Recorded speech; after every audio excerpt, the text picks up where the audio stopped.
Morning, everybody. Hi, I'm Jim Oljenski. I'm a principal database engineer on the RDS open source team. First question is, how many people here were expecting to see a deep dive on Postgres managed services and not trusted language extensions? We got a couple, right? Yeah, when you do announcements like that, things change like that with different topics. Trusted language extensions are really cool, I promise. Right, but it's not the typical thing that we do when we're doing different announcements in the Postgres side. This one's a little different, right? It's, some of the things that we did this last year with RDS was expand out the number of read replicas from 5 to 15 and allow cascading read replicas out to 155 cascading read replicas, which makes for a really cool slide, right? Of a nice tree of all these read replicas that are going down there, or the zero ETL integration from Aurora out to Redshift. We could talk about architectural diagrams that are going there. Trusted language extensions is a little different. This is a framework, so bear with us as we get to the crescendo that's going to be there. This one has a little bit more code than we normally do inside of a database presentation. A lot of this is for builders, right? Builders around Postgres. So things are going to be a little bit different than some of those deep dives on Postgres, talking about vacuuming or improvements in B trees, right? This is a little bit of a type of different thing, but it all opens up a whole other set of capabilities inside of Postgres to allow builders to innovate even faster. So while you're going through the presentation, I expect you to be a little confused right in the beginning, right? Because it's not going to be clear until you start seeing some of the examples at the end, right? So just bear with us. We're going to get there. Some really cool stuff when we get there. But with that, I'm going to turn it over to Jonathan, and he can start us off. Thank you, Jim. This is going to be a really tough act to follow now. Well, welcome. Thank you for taking the time to come here today. Let's dive in. So first, just to level set everything, let's talk a little bit about Amazon RDS, Amazon Relational Database Service. And the first thing I like to describe when talking about Amazon RDS is choice. It's your choice of relational database service. You can use Amazon Aurora, which is Amazon's own cloud-native relational database that provides all the commercial features that you expect. Or it could be one of our open source or commercial engines as well. And I'm gonna confess something. I'm late to the operational side. I started out as an application developer, and while I was building up teams as an application developer in the startup world, I found myself becoming the accidental DBA and the accidental system administrator, which meant I started having to learn to do all the things that you need to do to maintain a database, such as going beyond just maintaining the database software, dealing with the OS patching, dealing with the security, dealing with upgrades, minor version upgrades, major version upgrades. And it's hard. It's hard to do that on your own, particularly while you're trying to grow a business, grow a team, at any size and scale. And this is where Amazon RDS comes in, because RDS provides the tools to do that, even to automate a lot of that process. So the administration burden is off of you, and you can focus on building application. The next thing I found in my application developer journey is putting a database into production, and that goes beyond just making sure the app is up and working.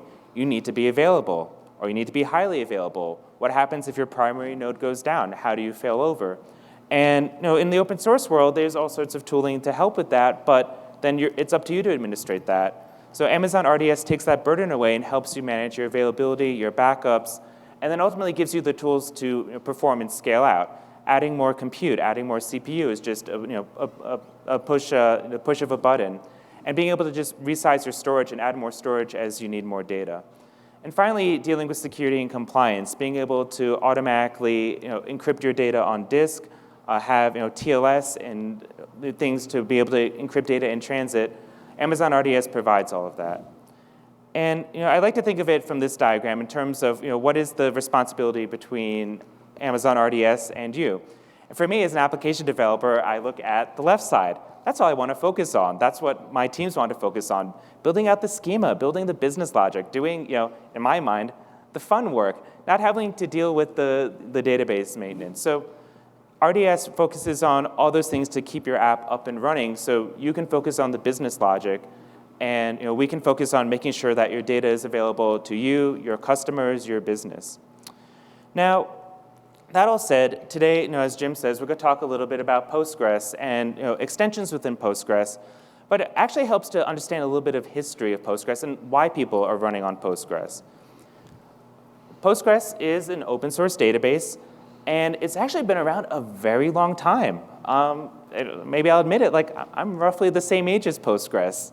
It has a lot of development that's gone on to it through all the years. It started out as an academic project at UC Berkeley, and the idea was to implement something called an object relational database management system. Say that 10 times fast. I know I can't. But within that, that kind of model provided a lot of power for what we're even going to talk about today with extensions, because it allowed you to represent data in a way, not just represent it internally in a database, but be able to continue to extend that functionality. In 1996, Postgres was open sourced, and it was open sourced in a way where it wasn't controlled by a single company, but a community of people who were interested in hacking on databases, using databases, and making it better to support commercial features that people needed. Jim and I actually met as a part of this Postgres open source community, and in one of our goals was to help make it easier for people to understand how to use Postgres in a variety of different ways. And what we found very important was showing that Postgres is a commercial database, and it can support all the expected commercial features. Let's take data types. Data types are the fundamental building block of any application. And you want to have strong data type representation to make it simpler to build things. I like to use the example of date time support in Postgres. How many of you work with dates and times in your daily lives? Well, in our daily lives, we all do, but directly in your application is a different story. And I found like one time I had a scheduling application. I found I had to do all sorts of dates and time calculations. And even in like a lot of the native programming languages, it's challenging. You have to write like a lot of code just to figure out what's the difference between how many days from where I have to book something out to what today is. And in Postgres, I could do something like select future date minus current date, and I get the answer. And that's really cool. Like having a strong data type support simplifies that problem. Let's take another one, JSON. How many of you work with JSON? Yep, JSON's everywhere. It's on it's the lingua franca of the web. And Postgres has a native JSON data type. And for those of you who've really dove into relational database models, you're kind of thinking, wait a second, like how is JSON within a relational database? Postgres was the first relational database to add a JSON type into it. And for that idea of that, I want to combine this data I have stored here with the data I'm collecting here, and be able to easily link it together, introspect it, and do some high performance calculations on it. But in order to do something like that, you also need indexing support. How do I look inside a JSON document and pull out the exact record I need? Well, you can use something called a GIN index in Postgres. Postgres offers a variety of different indexes for introspecting and searching data over these different data types. GIN is one of them, GIST is another. There's something called a BRIN index, which does min-max queries, which is good for dealing with very large data sets that you have in order, think time series data. But as your data sets increase, even with all of these robust tools for looking at and storing your data, you need to make sure you can query it quickly. Postgres does have parallel query support where you can fan out and do a lot of work at once to be able to pull all that data together. And as your data set continues to grow, Postgres has partitioning support. So you can have archive data in one place, your active data set in another, and be able to distribute it out not only within your Postgres database to other Postgres databases, though we'll talk about that last point in a little bit. The other thing Postgres has is something called extensions, which we talked about at the top. And extensions I do consider to be a commercial database feature for the sole reason is that it lets you add more functionality to Postgres without having to fork it or create your own version of Postgres. So let's think about that briefly. That's a really powerful concept because I can add brand new data types. I can add whole new sets of functions to make it easier for my application developers to be able to build out logic. But Postgres goes beyond that.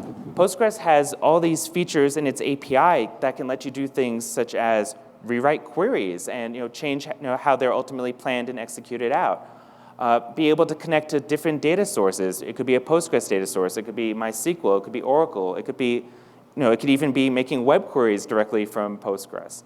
You can launch new background workers in Postgres and be able to have new processes in them. So there's really a lot of power in terms of what you can do with Postgres and extensions. Amazon Aurora and Amazon RDS support 85 of these extensions today. And they can do all sorts of things. We'll take a look at what some of these extensions do, but to set some things up, let's look a little bit at how do you use an extension, or where do they come from? As I mentioned, this object relational database model is kind of extensible by default, and Postgres has had extensions within it for a long time. They used to be called contrib modules, and actually, if you look at the documentation today, you will still see them referred to as contrib modules. The extensions allowed for a few things.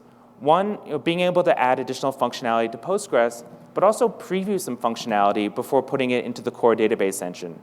An example is something called the tsearch2 algorithm, which is the basis of Postgres full text search support. tsearch2 actually started out as an extension to allow people to test it out, try it, see what they think, iterate on it, make improvements. And when the community felt comfortable with adding it to the core database software, they were able to move that extension into the core, and ultimately that extension was retired. Extensions were very popular, but could be a little bit challenging to install and set up. So ultimately something called the create extension syntax was added, because all you had to do to ultimately create an extension was run create extension.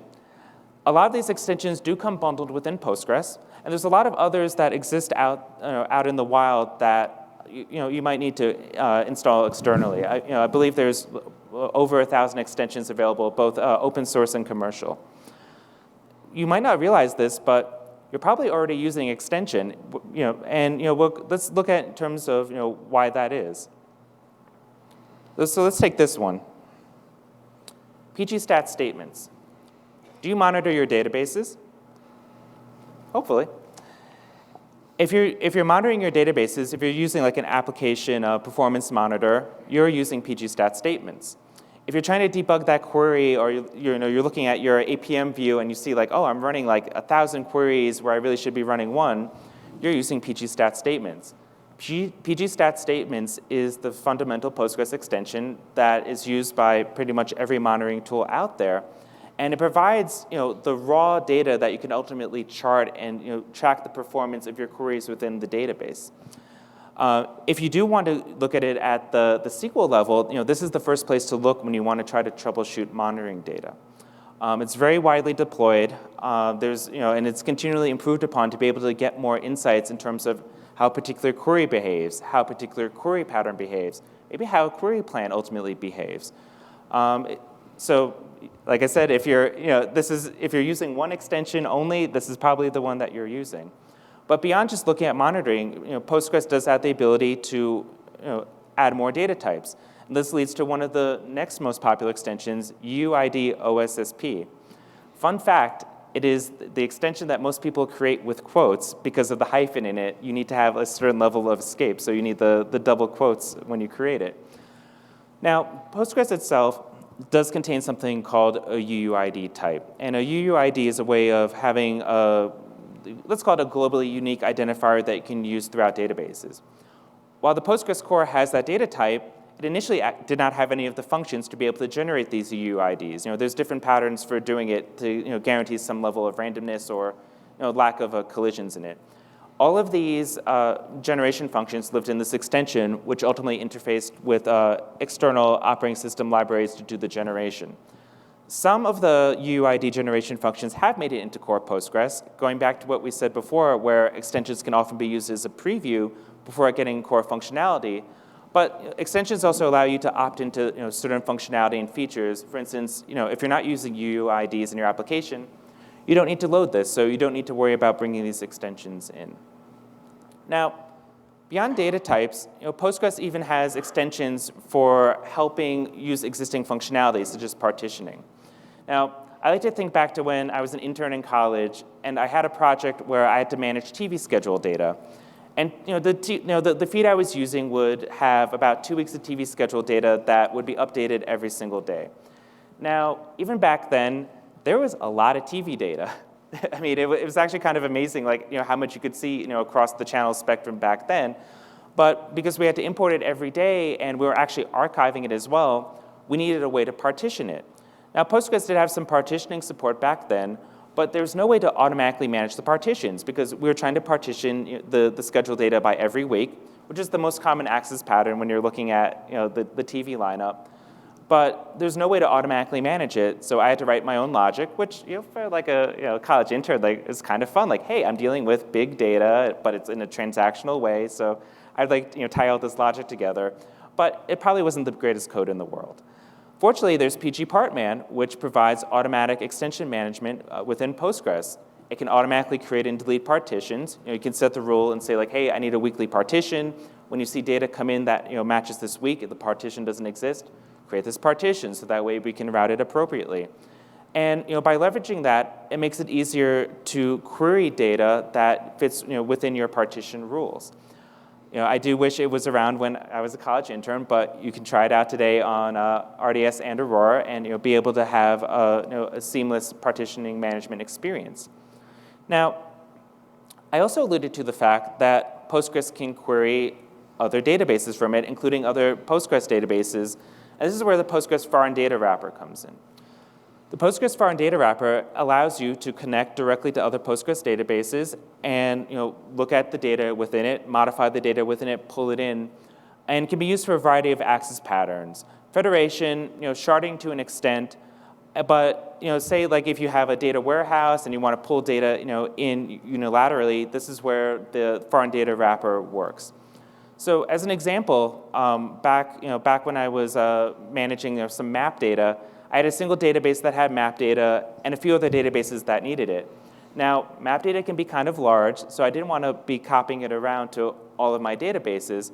So what I did is that I set up a foreign data wrapper that could then query against that map database and be used within all the separate databases.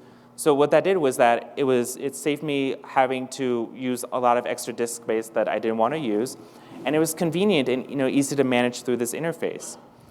I also mentioned that there are foreign data wrappers that exist for other data sources that are not Postgres. There's MySQL foreign data wrappers, Oracle foreign data wrappers, SQL Server foreign data wrappers.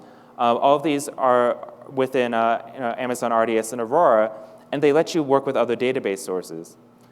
Another fun fact, the Postgres FDW works with other Postgres-compatible databases, such as Amazon Redshift. So if you need to query some of your data that's in your Amazon Redshift database and bring it into your RDS or your Aurora database, you can do that with the Postgres FDW. Now, this is probably the example of where you can use Postgres to ultimately create something that might even look like another database, PostGIS. I talked about map data before, and if you've done anything with maps on the internet, you've probably used PostGIS in some way. For example, if you've used OpenStreetMap, you're using PostGIS. PostGIS is effectively, it's defined as a geospatial database extender, but basically it turns Postgres into a geospatial database, and it has all sorts of lookup functions for being able to query map data, geography data, do things that are common in map operations. Nearest neighbor searches, for example, this morning I was trying to look up, where's the closest Starbucks to my hotel room, and all those types of queries that you see, within the mapping world. There's even extensions that are built on top of PostGIS or depend on PostGIS for their functionality. For example, PG routing, which can tell you how, what route do you want to take to get to that closest Starbucks that's near the hotel room.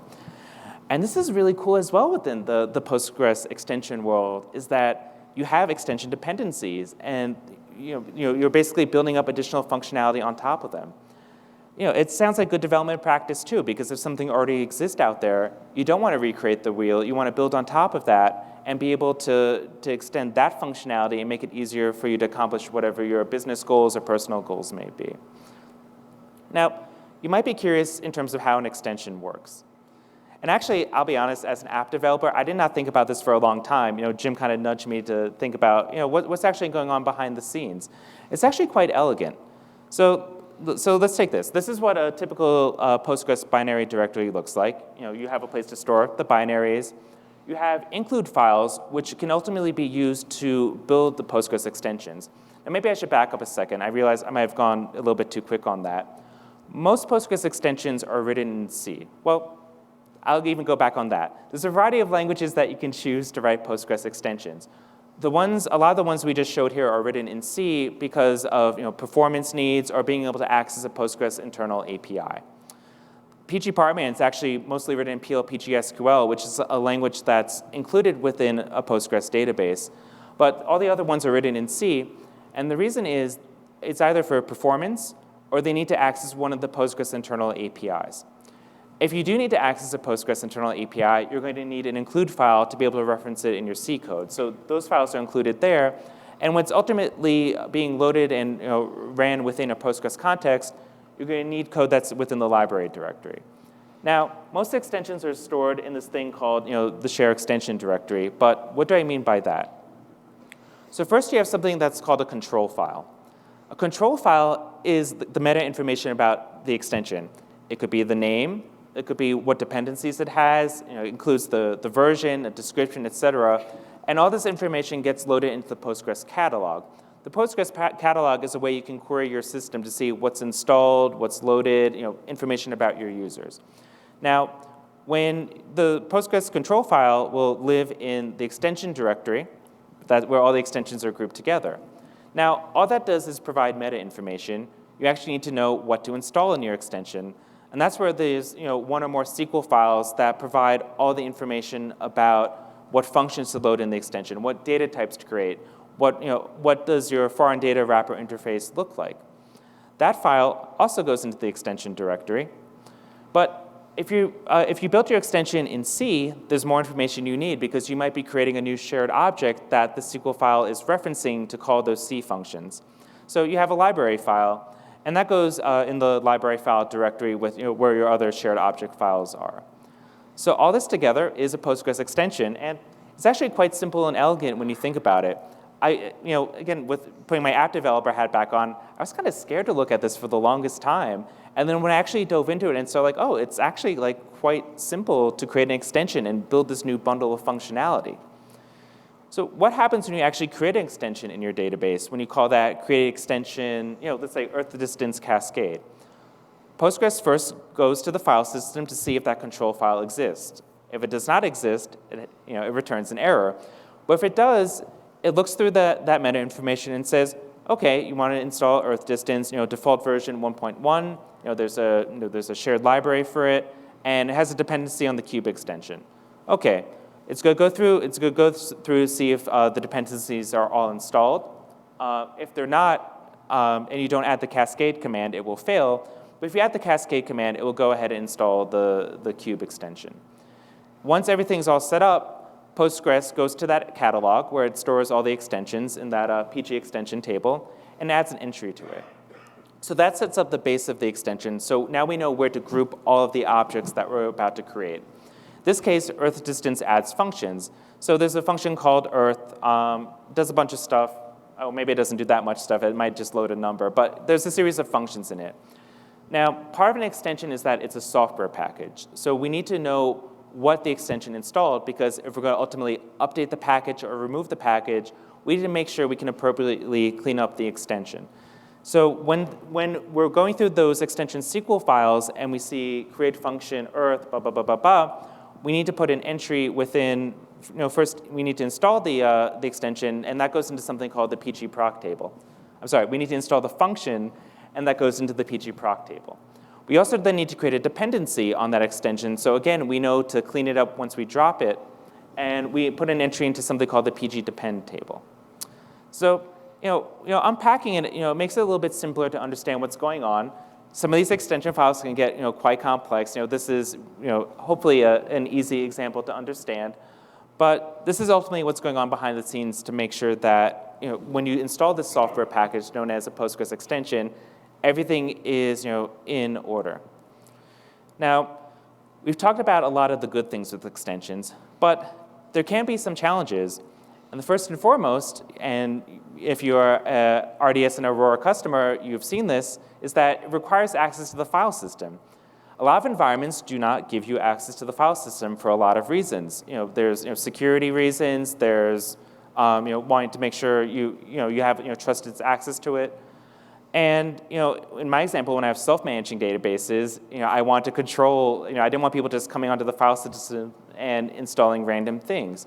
So in order to bring an extension that's not included within your operating environment, you do need that file system access, and that's not always possible. An extension might not also be universally available. Some people install extensions or get the extension files onto the file system using package managers or If you're in a RDS and Aurora, there's only 85 extensions available today, and we do continue to add more, but we do have a process for that.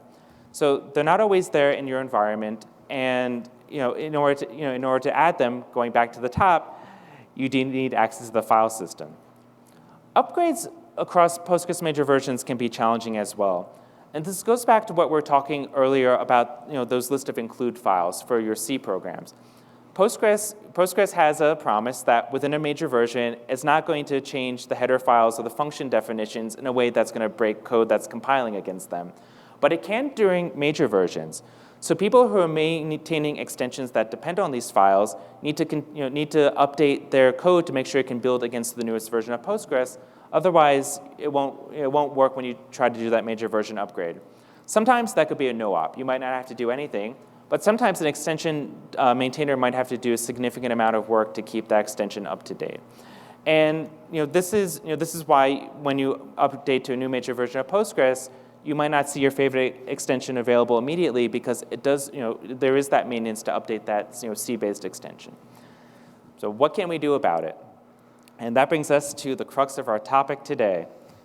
In the keynote yesterday, we announced trusted language extensions for Postgres. And what a trusted language extension is a way to be able to deal with these challenges and let you be able to add even more extensions into your Postgres environment, as well as providing a new packaging mechanism for doing it while letting you use native Postgres functionality.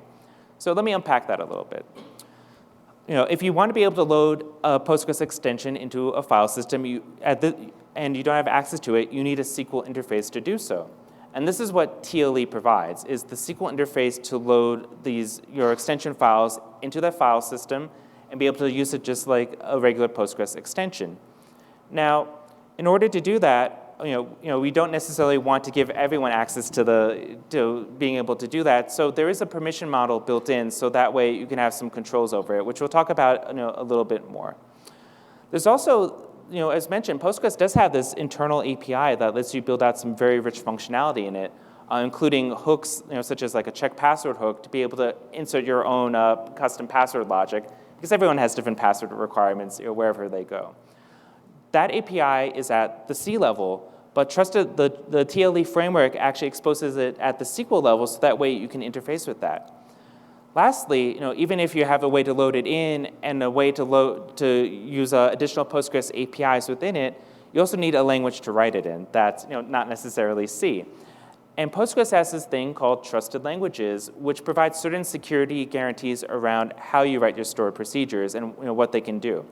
In Postgres, a trusted language really has, I would say it comes down to two fundamental rules. First, do not escalate to super user. An unprivileged user writing this code should not be able to escalate to privileges beyond what they have. Second, don't provide an unprivileged user arbitrary access to the file system. Because if we did that from a trusted language, then we've defeated the purpose of building out this framework. Going one level deeper, the way that I like to look at this is I bucket into three groups. TLE can help improve the safety of the code that you're bringing into Postgres. It can help provide performance and give you more flexibility in terms of what you want to do. So the safety aspect comes from the trusted languages. As I mentioned, that there are these safety guarantees that Postgres gives when you use a trusted language. And being able to expose internal functions in Postgres that let you extend the functionality but not requiring a C library also lets you safely start doing more, building out more functionality that you were not able to do before from your preferred programming language. Then there's performance. Everyone likes performance, but in databases, performance can be a particularly big need. If you're building your own custom data type and you have to scan 100 million rows, you need to make sure that you're able to perform the operations on that data type relatively quickly. And finally, flexibility. I like to say I am not a great C developer. I'm fully willing to admit it, but if you give me JavaScript, okay, I can think in JavaScript a bit more easily and be able to write out some code. So now you have more choices in terms of how you can write the languages. And additionally, one of my favorite things about this is that you're able to create your own Postgres software bundles, your own software packages. I used to have to write a lot of stored procedures, particularly when I had operations where I needed to have my functionality closer to the database to reduce the amount of data that was transferred over. And I'll give an example of that on the next slide, but being able to bundle my stored procedures together and know what version they were at any given time is a very powerful notion. Like, they were no longer strewn across migration files. They can now be all in one place. So let's talk about this cycle in terms of what it's like to build a trusted language extension. First, choose a trusted language available in Postgres. On Amazon RDS and Amazon Aurora, there's 4 today. There's JavaScript, there's Perl, there's Tcl, and there's PGSQL, which is Postgres' own procedural language.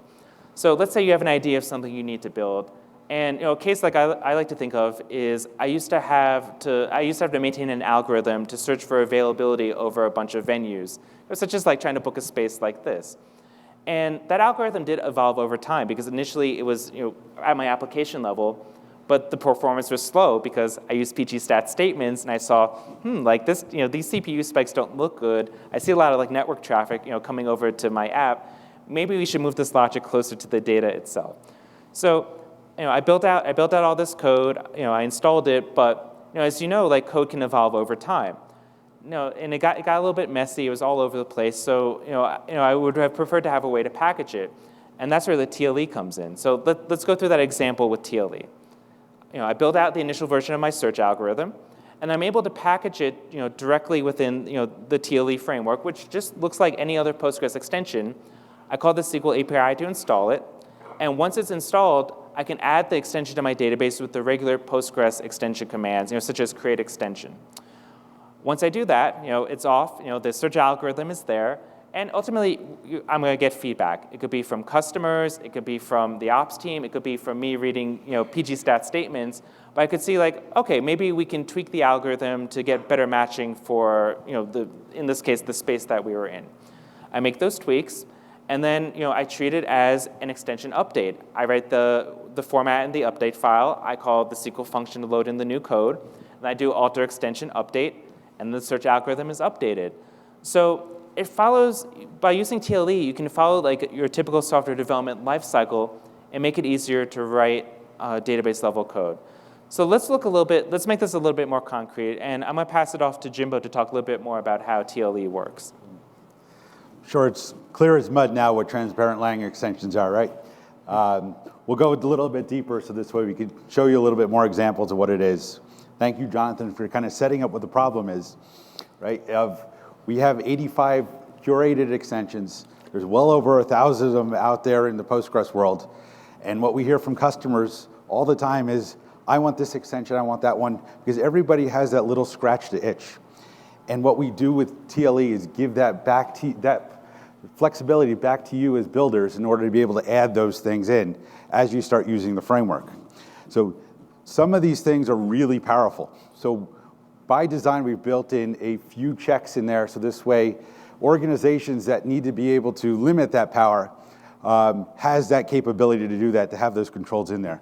So by design, we have it so this way it requires a configuration outside the database and inside the database. So first thing you need to do is set up a parameter in your parameter groups called shared preload libraries. You have to set pgtle in that, and that requires you to restart your database. We did that on purpose, so this way nobody could enable this without setting off some sort of alerts or anything like that. So this way you have to have that there, and this way there's a control outside of the database in order to be able to start enabling some of this functionality. And then inside the database, you need to be able to create one more extension, pgtle, and that opens up the framework to start building your own extensions that are there. One of the key features of pgtle is the ability to start managing your own user extensions, your TLE extensions. So we'll give you the ability to load them in and install them. So as Jonathan talked about the control file, those are all the metadata about the individual extensions that are there. So it's just a few things like name, right? So here we have TLE test. Version. One of the really cool things about extensions is you're allowed to version them. So this way you could be running the specific version of the code that you expect to be there. This is one of the more powerful features of extensions. So this way inside of your database, you have control over the version of the code running that's in there. So for your stored procedures and other things that you might use it, you might be thinking you might want to create the next PostGIS, or you might just want to be able to have a couple management functions inside of your database because you're always running some maintenance jobs as a DBA. And you want to be able to control what versions that are there. Right? And then we're passing in the code. That SQL file that Jonathan mentioned that get put on the file system. PGTLE lets you do that without having to have access to the file system. In here, this allows the builders to do anything they want within that extension. So this, you could create functions, procedures, tables, views, types, operators, whatever you have the power to build, you could put in here inside of this extension that's there, right? And being able to be flexible about that sort of thing. Like I said, when you look at those thousands of extensions that are out there, the vast majority of them are doing DBA-type scripting work, written in SQL and PL/PG/SQL. There's some really awesome ones like PostGIS and things like that are doing some really strong capabilities, but the vast majority of them are doing simple things of adding some monitoring functions, adding some administration functions. This allows you to put it all in there as an extension. And then once it's installed, whenever you're ready, you just call create extension TLE test. And it'll install the extensions, as Jonathan said, into the right catalogs, associate those things together. So this way, when you do that create extension, it creates those two functions, the function re and the function event, right? The function re, all it does is, in this example, returning the value 1. The function event is just returning the value 2, right? Just simple type functions, but allows you to do anything that's there. But those functions don't get created until you do the create extension TLE test. It's just staging those functions for when you need to be able to install them in there, right? Which is cool. You could group everything together. They're all dependencies together. If you drop that extension TLE test, those two functions get dropped along together because everything's all tied together as a group. Right? Where it starts getting even more powerful is allowing you to adjust those versions. Right? So it just allows builders to be able to stage different versions of their extensions as they're going along. So here now we have a function called install update path. And what this does is creating an update path to go from .1 to .2. Right? And in that code, now that you're creating, that code is what's the differential in order to go from .1 to .2? What's your migration path to get to those two? So instead of doing a create function re, we're doing a create or replace function re, and we're now returning the value 10 instead of the value 1. But that's, again, just staging that's there inside of the system catalogs inside of Postgres. Not until you run the command alter extension and then you update it to .2. That's when that script starts running. So this way you could stage it ahead of time, get it loaded across all your databases that are there, and during a maintenance window, you could go ahead and update that. And this goes beyond just functions. You can do tables, other things, views, whatever you could think of as you're trying to innovate, right? As far as, I see a lot of people doing, database migrations out in their ORM or other things. If you want to be able to maintain that just in your database itself, this gives you the capability to do that. So this way you could alter versions of your database schemas. But there are other things that you do as an extension, not just managing code. Managing code is huge, but you want to be able to do other things that are there. One of the biggest things that extensions do is being called by hooks. So in order to understand kind of what a hook is, we have to talk a little bit about Postgres architecture and what happens when you run a query. So when you run a query, the first thing that select star from foo happens, the first thing it does is it goes into a parser. The parser turns that into a parse tree, takes it from the string into an internal representation of that query in a tree structure. Right? It then gets passed on to this next thing called the TCOP, the traffic cop. That determines what kind of statement it is. Is it DDL, did I do a create table or an alter user? If that's the case, it's going to go to the utility process. If it's DML, so a select, insert, update, delete, it's then going to get moved on to the rewriter. What that rewriter does is it takes that parse tree, and if there's something that has to be expanded on there, like if you're doing a select on a view, it places the view definition into that parse tree, right? And then that gets passed on to the optimizer. The optimizer really is the brains of Postgres. It takes that, tries all the various different combinations using statistics on your data in order to determine the best way to run that query. whether that's going to be a merge join versus a nested loop join, which index it might use. The optimizers are going to decide what that is. Finally, it gets pushed off to the executor, which will run that query plan. Right? From there, it'll get returned back to the user. What hooks are points along the way that's already pre-built into Postgres that you can plug into, that you could jump in there, either affect the way that that query is running, capture things that are happening along the way, but being able to just apply plug-in points along the way as things are running. Right? As of Postgres 15, there's 30 different plug-in points, 30 different hooks inside of Postgres. Right? Some of them called all the time. Every time you run a query, there's some hooks that are fired. Some are only done with DDL time or other things. Right? But there's different things along the way. Right? And it allows builders to plug into those different things. So we're going to dig in now to one of those hooks, the password check hook. The password check hook fires anytime you do something that sets a password for a user. So if you create a user with the password in there, alter a role with a password in there, the check password hook is fired. Think of it kind of similar like an event trigger of some sort. Right? Because these hooks are at really sensitive points in the code, we're following the same principle of making sure there's controls, so this way not anybody could just interrupt there, because it will affect running queries, could have security implications, but we give you the controls to be able to allow access to what you need to do in order to deliver the results that you need. So here what we have to do, if you want to be able to grab that password hook, you have to set the parameter enable password check.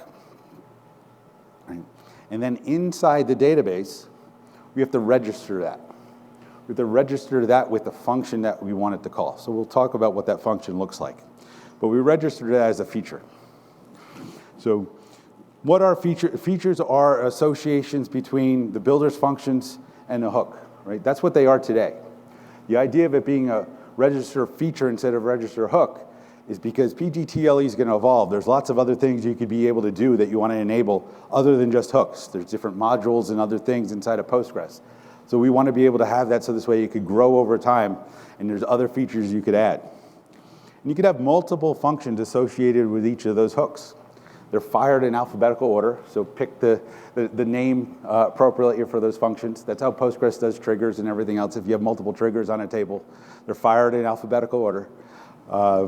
Doesn't always make sense, but that's the Postgres way. Right? And then you could unregister them if you need to or if you want to. Right?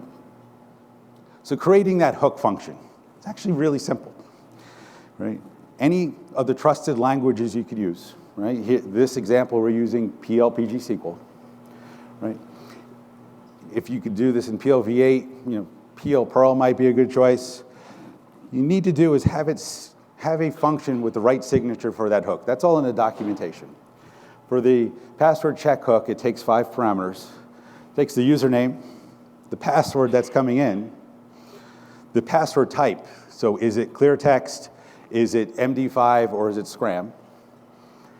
Also, part of the create user command is you could set a valid too. So is that password or that user able to log in up to a certain date? And then whether or not that valid to is null. Right? So that's the 5 things that are coming in. So if you want to create a password check hook, you have to create a function with those 5 parameters. And then inside of that function, you have access to all that information. Right? So what we have here is just a simple example is we're going to sleep for 5 seconds. We're not doing anything creative. We're just going to make it really slow to change your password. But this allows builders to go ahead and take that information that's coming in, and if your organization has certain needs to be able to have password complexity checks, it allows you to build that. We don't know what that is. Every organization seems to do something different on what that is. We hear that need all the time of, hey, I want to be able to implement password complexity checks for my Postgres database. Every customer seems to have a different requirement. Some have 8 characters, some have 50, right? So some have, really complex things. Others are saying they don't want to have, simple passwords against a dictionary, right? So everybody has different needs, but this allows builders to be able to create that for whatever their need is for their organization, right?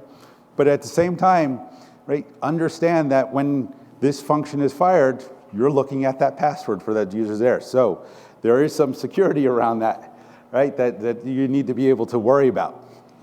You're going to be able to see that user's password as it's coming through if the password type is clear text.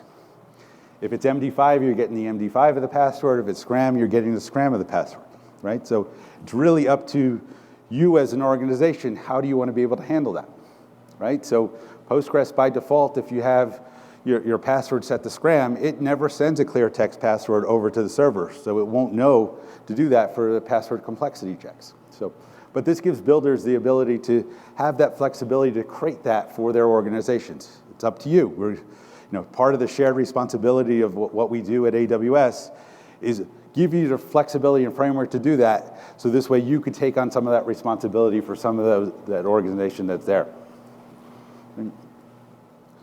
But keep in mind, these hooks are running with elevated privileges, right? So this is any user, when they change a password, this hook is being run as that. So we put in there that only members of the TLE admin group can register a feature. So this way, not anybody could just run that command of register feature and be able to grab everybody's passwords and log in as a super user. Okay. But it is ultimately up to the builder to create good, secure code, right? It's already today with Postgres, with lots of stored procedures, there's lots of nefarious things people could do. You have to have the right checks in place, especially around like hook functions, of making sure that you have two people doing code reviews, looking at making sure it's doing what you expect it to do. And as you get into other hooks, things running, say, in the executor, right, of that where performance becomes more important. If you have a hook that's firing for every query and you do a sleep 5 seconds, all your queries are going to take 5 seconds to run, right? So it gives you the ability for the builders to inject themselves into certain areas of the code, but at the same time, if they write inefficient code, that'll affect the overall performance of the application, right? So extra security controls around that, so this way people just can't add additional things in there without implicitly being allowed to do so. So when you're choosing your trusted language around this, there's a few different options that are there. Like Jonathan said, we have them, really there's 6 of them in RDS and Aurora. There's PL LiveScript and PL Coffee, which nobody really uses. They're part of PL V8, but they are there. But by default, people primarily use 3 main ones. When you're choosing it, like any other development language, if you're writing your application code, choose what people know. Don't go forcing people to write something mission-critical code and they've never written something in it before. But each one of them has their own technical advantages around things. And when you're not sure, choose PL/PG/SQL. The primary reason why is because PL/PG/SQL is everywhere. It is installed by default in the databases. Unless somebody's explicitly removed it, PL/PG/SQL will always be there. It is really simple for database access. So if your code that you're building has to access tables all the time, PL/PG/SQL is going to be the best thing to do. So it just natively in the syntax is built for that. For example, if you wanted to loop over a result set, for Postgres, it's just for R in and then select star from table, and then you could loop over that. You don't have to pull that out and then iterate through a result set separately. It's all built into the syntax to make all that SQL access very, very simple. And if you're coming from an Oracle environment, this looks very, very similar to PL/SQL. So if you have Oracle developers, people with an Oracle background, it's something that's there. By and large, if somebody was doing an Oracle to Postgres migration, they migrated to PL/PG/SQL, right? Because it is just familiar and very, very similar syntax. Another option is PL V8. So we have JavaScript developers. If you're doing a lot of JSON is JavaScript object notation. JavaScript is really good at handling JSON. So if you have a lot of JSON in the code that you're building, using JavaScript is a good choice. It also has some more advanced features that's in there. So Postgres has the concept of windowing functions. A lot of the other databases do, lead, lag, other things. JavaScript allows you to create user-defined window functions. So if you have that requirement for some of your reporting applications, JavaScript allows you to do that. The other nifty thing it does is that if your code is very modular, where you're creating a lot of smaller functions and they call one another, that's really inefficient inside the database in general. If you do normal good coding practices as an application developer of breaking up everything, calling multiple stored procedures or functions inside of a database, it's usually really, really slow and a really bad idea. It kind of ends up being good programming practices in a database is bad programming practices everywhere else, because you always have to context switch back through the database engine. PLV8 has an optimization that if you're calling another PLV8 function, it could stay inside of the V8 engine. So this way you're not context switching back and forth through Postgres and calling another function. Everything stays in the V8 engine, increasing your performance. Another one is PL Perl, right? So Perl has really strong text processing, regular expressions. If you have, Perl has its advantages and disadvantages. People either love it or hate it. When you're talking about Perl, people have very strong opinions about it. But you have the possibility of doing there. So if you had something like a password check hook and you wanted to be able to check password complexity using a regular expression, PL Perl might be a perfect choice for something like that. Perl is very good at that sort of thing. Right? It is familiar to many developers. It has been around a long time. It's not something obscure. And one of the key things, it's one of Postgres' core three languages: PL PostgreSQL, PL Perl, and PL Tcl. So it's always up to date with the latest version of the community releases. That's always there. But with those 1,000+ extensions that are out there, most of them are written in PL PostgreSQL or SQL.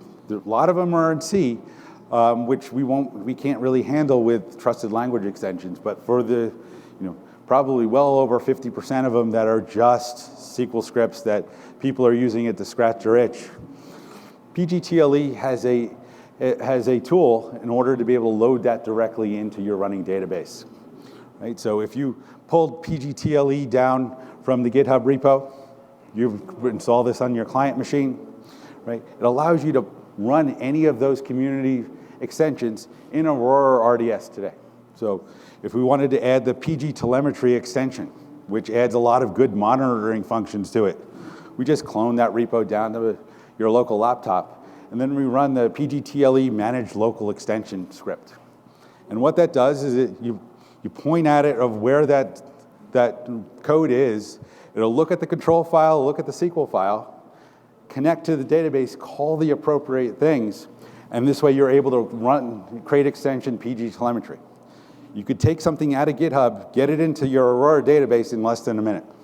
Right? If it's something there that's written in one of the languages, trusted languages that are there of SQL, PL PostgreSQL, Perl, or PLV8, allowing you to have more flexibility of being able to grab the things that you've either built yourself or something you're sharing with others out in the community and load them into your running databases inside of RDS or Aurora, right? Or on-prem running on an EC2. But PGTLE is open source. This is a different type of project that I'm aware of anything that we've done at AWS, in that we've released it very early in the feature cycle. We do a lot of things, but there's a long way to go. Typically, AWS and other organizations, they wait for things to be basically feature complete, and then here you go. What we really believe about PGTLE is this should be a collaborative effort with the builders in order to add the functionality to it, in order to be able to deliver everything that you want, in order to be able to build the things and innovate inside of Aurora and RDS or Postgres in general.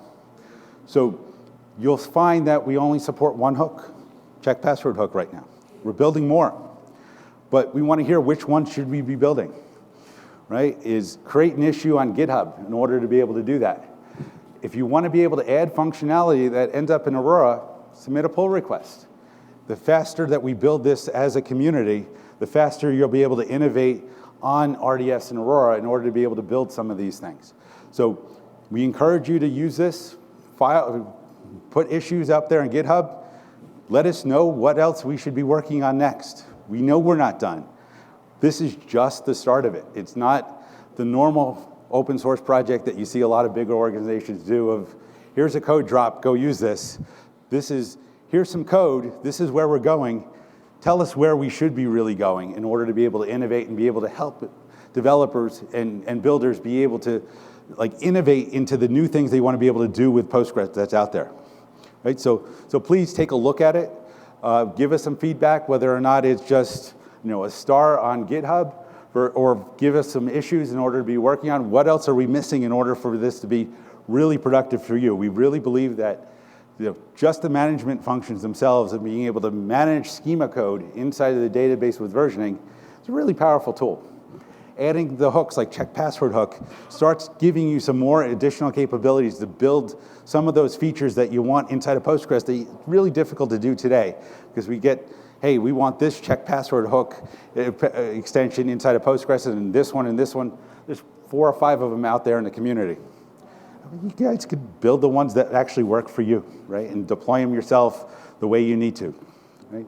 With that, thank you. I think we have just a couple minutes for questions, right? But love to hear some feedback. And if you just want to talk Postgres in general, we'll be around here and happy to chat about Postgres as deep or as high level as you'd like. Thank you. Thank you.